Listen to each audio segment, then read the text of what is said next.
આજે આપણી સાથે છે ભરતભાઈ તાવડે. એના બંને હિપમાં એવિયનની તકલીફ હતી, ઘણા ટાઈમથી તકલીફ હતી. આજે એમના રિપ્લેસમેન્ટ એક રિપ્લેસમેન્ટનો 1 મહિનો થયો છે અને બીજા રિપ્લેસમેન્ટને 3 મહિના થયા છે. તો આપણે એમની સાથે આજે વાત કરીશું. કેમ છે ભરતભાઈ? બસ ફાઇન, મજામાં. શું તકલીફ હતી તમને? કઈ નહીં, એવિયન હતું 1.5-2 વર્ષથી. 1.5-2 વર્ષથી? 2 વર્ષ જેવા થઈ ગયેલા હતા ને 1.5 વર્ષથી તો ઘેર જ બેસેલો હતો.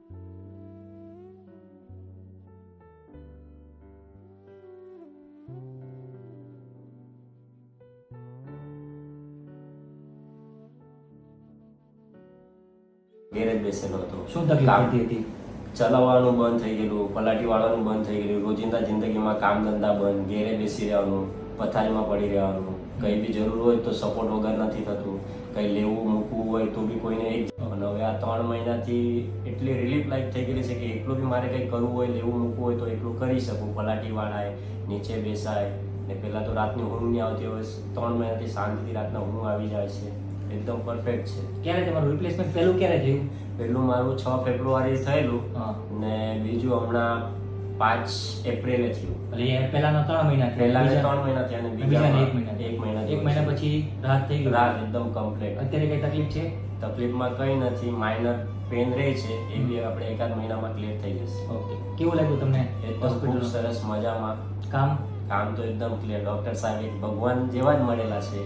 એ ખરેખર આજે એ સાહેબ નહીં મળતે તો મારી જિંદગી હજી બી પથારીમાં જ હતી. અને પ્લસ આપણે સર્જરી કરવી હોય તો એના માટે ટ્રસ્ટ એ બહુ જ જરૂરી વસ્તુ છે. ને જે ડૉક્ટર સાહેબ જે છે એમની પાસે તમે આવો, એકવાર મુલાકાત લો એટલે તમને 100% ટ્રસ્ટ થશે ને થશે.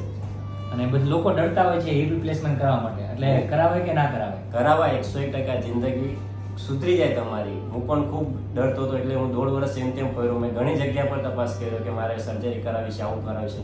ને ઘણા ડૉક્ટર તમને એમ 100% ગેરંટી નથી લેતા. ઘણા કહે કે તમે પલાટી નહીં વાળી શકશો, તમે બાઇક નહીં ચલાવી શકશો, તમારે બહુ બધી એક્ટિવિટી ઓછી થશે. પણ ડૉક્ટર સાહેબ ચોખ્ખું કહે છે કે તમારાથી બધું થશે ને નોર્મલ લાઈફ તમારે જગાવશે. એટલું છે, તમે વધારાની એક્ટિવિટી નહીં કરશો એટલે તમારી નોર્મલ લાઈફ તમે જગી શકશો. ચાલો, સારું લાગ્યું ને આપણે? એકદમ ખુશ છે એકદમ. Thank you.